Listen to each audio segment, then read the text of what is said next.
کسی عربی شاعر نے کیا بہترین انداز میں نظر کی خیانت کو زنا تک پہنچنے کا سبب قرار دیا ہے. کہتا ہے نظرۃ فابتسامۃ فسلام فکلام فوعد فلقاء، کہ ایک انسان کی نظر جب کسی دوشیزہ پر پڑ جائے، اگر وہ اسے اچھی لگنے لگے تو اس کی کوشش یہی ہوتی ہے اسے بار بار دیکھا جائے، اور بار بار دیکھنے کی وجہ سے اتفاق سے اگر اس دوشیزہ کی نظر اس عاشق زار پر پڑ جائے تو پھر سونے پہ سہاگا ہے. دونوں کی نظریں، دونوں طرف سے رضامندی، دونوں کی نظریں ایک دوسرے سے ہٹتی نہیں، اور ظاہر سی بات ہے کہ جب کئی بار نظروں سے نظریں ملے گی تو پھر چہرے پر تبسم و مسکراہٹ کا آنا ضروری ہے.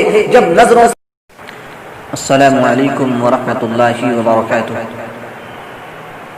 ان الحمد للہ وحدہ والصلاة والسلام على سید المرسلین وعلى آلہ وصحبہ اجمعین.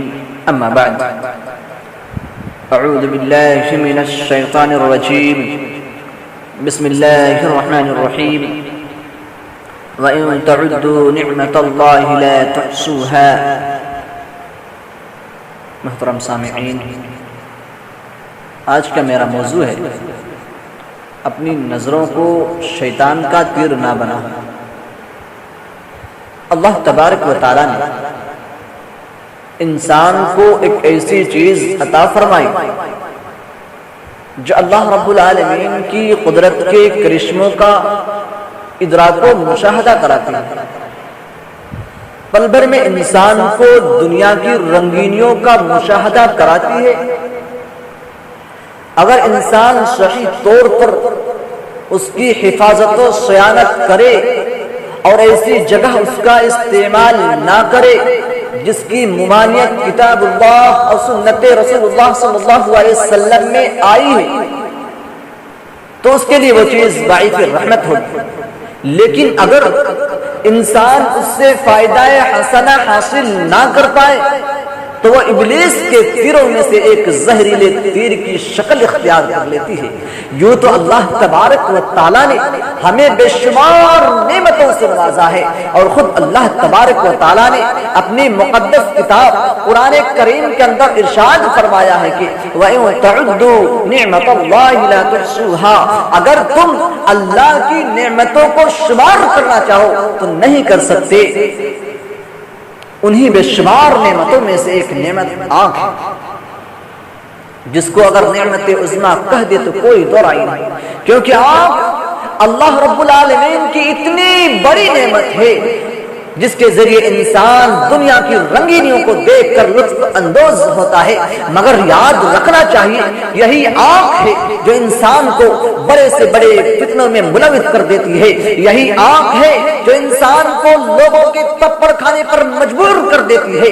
یہی نگاہ ہے جو انسان کو زنا جیسے کبیرہ گناہ میں ملوث کر دیتی ہے. کسی عربی شاعر نے کیا بہترین انداز میں نظر کی خیانت کو زنا تک پہنچنے کا سبب قرار دیا ہے. کہتا ہے نظرۃ فابتسامۃ فسلام فکلام فوعد فلقاء، کہ ایک انسان کی نظر جب کسی دوشیزہ پر پڑ جائے، اگر وہ اسے اچھی لگنے لگے تو اس کی کوشش یہی ہوتی ہے اسے بار بار دیکھا جائے، اور بار بار دیکھنے کی وجہ سے اتفاق سے اگر اس دوشیزہ کی نظر اس عاشق زار پر پڑ جائے تو پھر سونے پہ سہاگا ہے.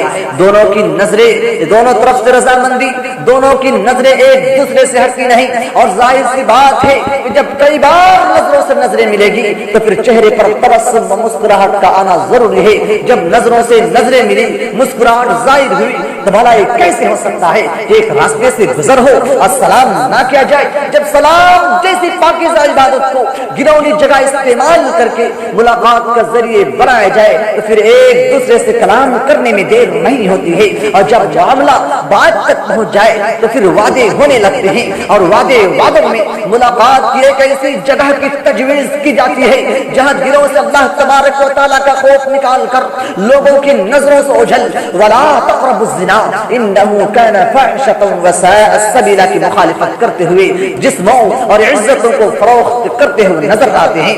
اسی لیے رحمت للعالمین جناب محمد رسول اللہ صلی اللہ علیہ وسلم نے حضرت علی رضی اللہ عنہ سے کہا تھا کہ یا علی لا تتبع النظرة النظرة فإن لك الأولى وليست لك الآخرة. یہ علی اگر تیری نظر کسی دوشیزہ پر پڑ جائے تو تم فوراً اپنی نگاہ کو نیچے کر لینا, کیونکہ تیرے لیے پہلی نظر معاف ہے دوسری نہیں. اور ان نظرۃ طریق الزنا فرما کر نظر کو زنا تک پہنچانے کا سبب قرار دیا ہے. محترم سامعین, آج کے اس پرفتن دور میں مسلم معاشرے کی وہ دو شیزائیں جو کل تک گھروں کی زینت تھی, آج من تشبہ بقوم فہو منہم کی مخالفت کرتے ہوئے غیر مسلموں کی مشابہت اختیار کر کے ایسے چست و عریا اور تنگ و باریک لباس پہن کر اپنی عزتوں کو نیلام کرنے کے لیے ولا یبدین زینتہن الا ما ظہر منہا کی مخالفت کرتے ہوئے بازاروں کی زینت بن کر تمام مردوں کو اپنی طرف مائل کرتی ہوئے نظر آ رہی ہیں.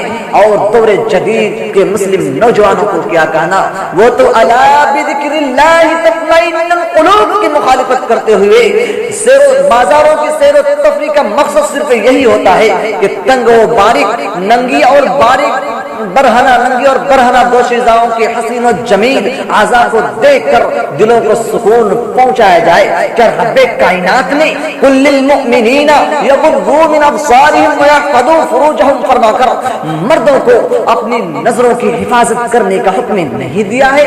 اور کیا رب کائنات نے کل للمؤمنات یغضضن من ابصارهن ويحفظن فروجهن فرما کر عورتوں کو نظروں کی حفاظت کا حکم نہیں دیا ہے؟ اور کیا رب العالمین ولا يبدين زينتهن الا ما ظهر منها وليضربن بخمرهن على جيوبهن فرما کر عورتوں کو اپنی زینت غیر محرموں کے سامنے ظاہر کرنے اور گلے پر دوپٹہ ڈال کر پردہ کرنے کا حکم نہیں دیا ہے. یقیناً اللہ تبارک و تعالی نے تمام کے تمام مسلمان مرد و عورت کو نظروں کی حفاظت کا حکم دیا ہے, اور حفاظت کرنے کا طریقہ پیارے حبیب جناب محمد رسول اللہ صلی اللہ علیہ وسلم نے بتایا اور سکھایا ہے. جیسا کہ حضرت جریر بن عبداللہ رضی اللہ عنہ نے نبی کریم صلی اللہ علیہ وسلم سے عورتوں پر اچانک نظر پڑ جانے کے متعلق دریافت کیا. آپ صلی اللہ علیہ وسلم نے فرمایا ان اصرف بصری. اسی طرح آپ صلی اللہ علیہ وسلم نے یا معشر الشباب من استطاع منکم الباءۃ فلیتزوج فانه اغض للبصر کے ذریعے نگاہ کو, اور ومن لم یستطیع فعلیہ بالصوم کے ذریعے روزے کو بھی نظروں کی حفاظت کا بہترین ذریعہ اور طریقہ بتایا ہے. اسی لیے ہمیں چاہیے ہم نبی کریم صلی اللہ علیہ وسلم کے تمام بتائے ہوئے طریقے کو اپنا کر اور اپنی نظروں کی حفاظت کر کے اللہ رب العالمین کے نافرمانی سے بچے. اللہ تعالیٰ تمام مسلمانوں کو اپنی نظروں کی حفاظت کرنے کی توفیق دے. آمین. السلام علیکم ورحمۃ اللہ.